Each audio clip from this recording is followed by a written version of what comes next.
खरं तर महिला आरक्षण विधेयक आणि डिलिमिटेशन विधेयकाला सर्वच पक्षांनी पाठिंबा दिला पाहिजे। महिलांच्या हक्कासाठीचं हे विधेयक आहे। एका बाजूला लाडक्या बहिणी म्हणायचं आणि दुसऱ्या बाजूला अशा पद्धतीच्या विधेयकाला विरोध करायचं, हा संजय राऊत यांचा दुटप्पीपणा आणि नौटंकीपणा आहे। परंतु एक लक्षात घ्या, या देशातील खासदार, या देशातील लोकप्रतिनिधी अतिशय सुज्ञ आहेत आणि या अधिवेशनामध्ये महिला आरक्षण विधेयक अतिशय बहुमताने एकमताने मंजूर होईल। कारण महिला शक्ती ही संसदेमध्ये दिसली पाहिजे, विधानसभेमध्ये दिसली पाहिजे, असं सगळ्याच पक्षांचं मत आहे आणि त्यामुळेच हे महिला आरक्षण विधेयक निश्चितपणे पास होईल, मंजूर होईल। संजय राऊत यांनी कितीही विरोध केला तरी काहीही फरक पडणार नाही। पवारांची राष्ट्रवादी जी आहे ती एनडीए सोबत जाणार ही अफवा आहे असं ते म्हणतात। मुळामध्ये संजय राऊत रोज सकाळी वेगवेगळ्या अफवा पसरवतात, त्यामुळे त्यांनी अफवांबद्दल न बोललेलं बरं। जयंत पाटील यांनी कालच स्पष्टीकरण दिलं की ते कशासाठी माननीय मुख्यमंत्री देवेंद्रजी फडणवीस साहेबांना भेटले होते, त्यांनी त्याबद्दलचा खुलासा केलेला आहे।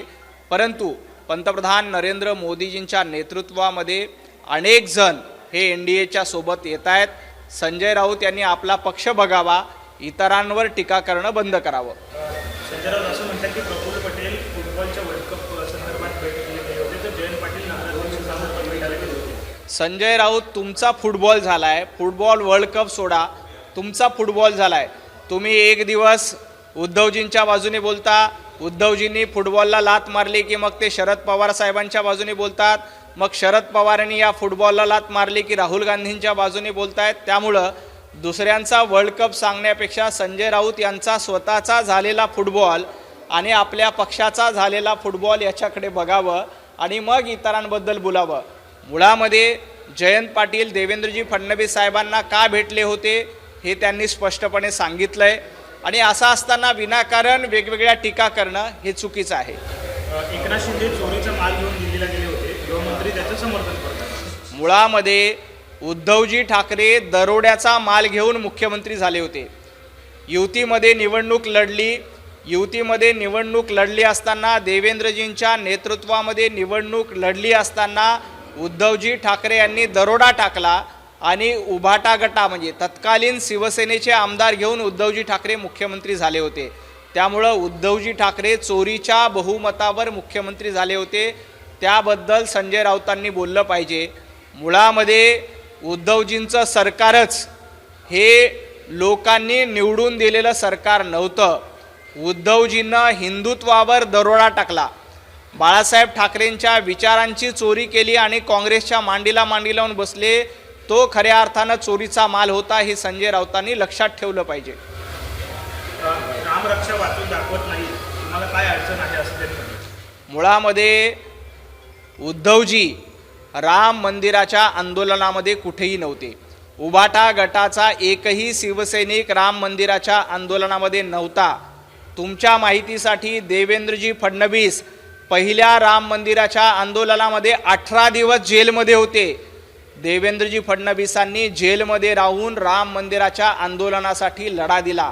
संजय राऊत ज्या वेळेला बाबरीचा ढाचा पाडला होता तेव्हा कारसेवा करत देवाभाऊ स्वतः अयोध्येमध्ये उपस्थित होते। संजय राऊत तुम्ही कुठे होतात? उद्धवजी ठाकरे तुम्ही कुठे होतात? देवेंद्रजींनी जेलमध्ये सुद्धा राहिले आणि बाबरीचा ढाचा पडला तेव्हा अयोध्येमध्ये स्वतः देवाभाऊ उपस्थित होते। त्यामुळं प्रभू रामचंद्रांबद्दल संजय राऊत उद्धवजी ठाकरे यांनी न बोललेलं बरं।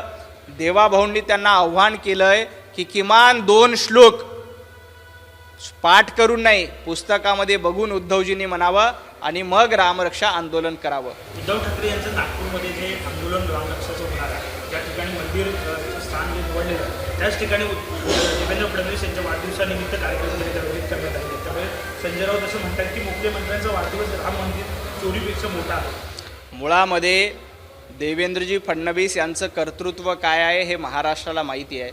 संजय राऊत, तुम्हाला प्रभू रामचंद्रांचं नाव घ्यायचा अधिकार आहे का? मंदिर वही बनाएंगे तारीख नहीं बताएंगे म्हणून ज्या राम आंदोलनाची खिल्ली तुम्ही उडवली, ज्यांनी प्रभू रामचंद्रांचं अस्तित्व नाकारलं, अशा काँग्रेसच्या सोबत मांडीला मांडी लावून तुम्ही तिथे जाऊन बसलात। काँग्रेसच्या सांगण्यावरनं, राहुल गांधींच्या सांगण्यावरनं राम मंदिराच्या प्राणप्रतिष्ठापना सोहळ्यासाठी देखील उद्धवजी ठाकरे गेले नव्हते. हे महाराष्ट्र विसरलेला नाही, हे रामभक्त विसरलेला नाही. देवेंद्रजी फडणवीस हे अयोध्येमध्ये बाबरीचा ढाचा पाडला तेव्हा उपस्थित होते, तुरुंगामध्ये गेले होते. संजय राऊत त्यावेळेला तुम्ही कुठे होतात? उद्धवजी ठाकरे राम मंदिराच्या आंदोलनामध्ये कुठे होते? उद्धवजी ठाकरे कुठेही राम मंदिराच्या आंदोलनामध्ये नव्हते. संजय राऊत देखील राम मंदिराच्या आंदोलनात नव्हते. वंदनीय हिंदू हृदय सम्राट बाळासाहेब ठाकरे यांचं नेतृत्व त्या काळामध्ये होतं, त्यांचे विचार त्या आंदोलनामध्ये होते. परंतु उद्धवजींचे विचार काँग्रेसकडे गेलेले आहेत, त्यामुळे त्यांनी रामरक्षा करू नये आणि आंदोलन देखील करू नये. प्रभू रामाला यांनी रस्त्यावरती आणलेलं आहे. रामरक्षा पठण कार्यक्रमाला जर आम्हाला कोणी परवानगी दिली नाही तर आम्ही रस्त्यावर उतरून त्याचं पठण करू आणि आम्हाला कोणाच्या परवानगीची गरज नाही असंही ते म्हणतात. मुळामध्ये संजय राऊतांनी याचं उत्तर दिलं पाहिजे. जेव्हा हनुमान चालिसेचं पठण मुंबईमध्ये मातोश्रीच्या बाहेर करण्यासाठी नवनीत कौर राणा निघाल्या होत्या, त्यावेळेला त्यांना कुणी अटक केली होती? त्यावेळेला परवानगी का नाकारली होती? तुम्हाला हनुमान चालिसींचा एवढा वीट का आला होता की हनुमान चालिसा म्हणणार म्हणून नवनीत राणा यांना तुरुंगामध्ये टाकला? किती दिवस? 8 दिवस तुम्ही त्यांना जेलमध्ये टाकलं. का? तर फक्त हनुमान चालिसा म्हणणार म्हणून. तुम्हाला प्रभू रामचंद्राबद्दल आत्मीयता नाही, तुम्हाला रामाची भक्ती प्रिय नाही आहे, तुम्हाला हनुमंतरायाची हनुमान चालिसा देखील चालत नाही. आणि तुम्ही विचारतायत की आम्हाला परवानगीची गरज नाही. महाविकास आघाडीचं सरकार असताना तुम्हाला बाबरनामा आवडत होता आणि आताही देखील बाबरनामा आवडतोय, हनुमान चालिसा रामरक्षा आवडत नाही.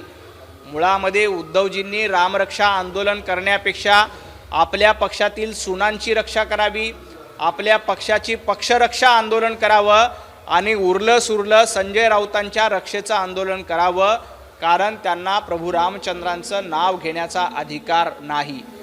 दोन्ही राष्ट्रवादी एकत्र येत आहेत अशी चर्चा सध्या पाहिली. म्हणजे काल रात्री वर्षा निवासस्थानी प्रफुल्ल पटेल, सुनील तटकरे आणि त्यानंतर जयंत पाटील या 3 प्रमुख नेत्यांची मुख्यमंत्र्यांसोबत बैठक झाली. त्यामुळे दोन्ही राष्ट्रवादी एकत्र येत आहेत. या हालचाली ज्या आहेत ते होताना पाहायला मिळतात. काय मुळामध्ये दोन्ही राष्ट्रवादी एकत्र येण्याचा निर्णय सुनेत्राताई पवार आणि शरद पवार साहेबांना घ्यायचा आहे.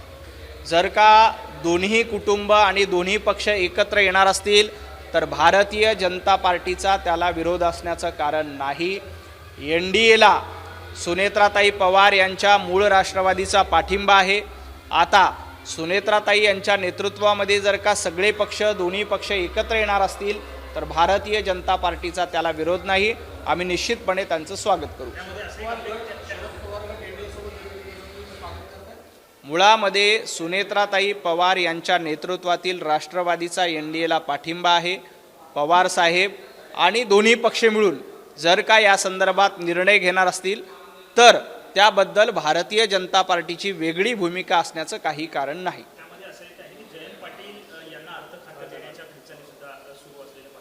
मुळामध्ये अर्थ खातं कुणाला द्यायचं किंवा अन्य खातं कुणाला द्यायचं हा सर्वस्वी अधिकार मुख्यमंत्र्यांचा असतो.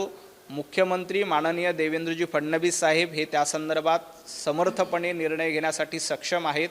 कुठल्या आपल्या कॅबिनेटमधले कुठलं मंत्रिपद कोणाला असावं कुणाला नसावं हा अधिकार मुख्यमंत्र्यांचा असतो. इतरांनी त्यावर बोलू नये. वर्षानुवर्षे भाजप आणि संघाला दूषण देणारे जितेंद्र आव्हाड किंवा त्या पक्षाचे इतर नेते महायुती आणि NDA सोबत सहभागी होत असतील तर काय भूमिका? विचारांचं परिवर्तन होणार असेल तर विचारांच्या परिवर्तनाचं स्वागतच केलं पाहिजे.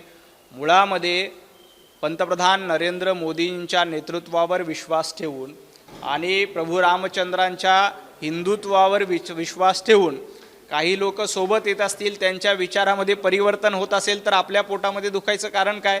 विचारामध्ये परिवर्तन होत असेल, परिवर्तन करून ते कोणाला पाठिंबा देत असतील तर अशा पद्धतीनं एकमेकांना विरोध करणं योग्य नाही.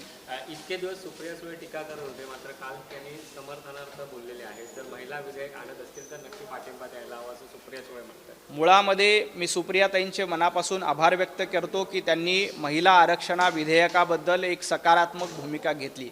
आपल्या सगळ्यांना कल्पना आहे की माननीय शरद पवार साहेब अगदी सुरुवातीपासून त्यांच्या राजकारणामध्ये महिला आरक्षण मंजूर झालं पाहिजे यासाठी पुढाकार घेणारे आहेत.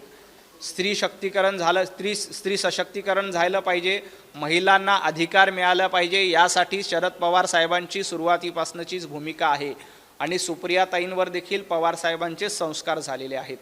त्यामुळं अशा पद्धतीनं महिला विधेयकाला ज्याच्या माध्यमातून 33% महिलांना लोकसभेमध्ये प्रतिनिधित्व मिळणार आहे, विधानसभेमध्ये प्रतिनिधित्व मिळणार आहे, अशा पद्धतीच्या एक चांगल्या विधेयकाला पक्षाचे विचार बाजूला सोडून देखील अनेकांनी पाठिंबा दिलेला आहे.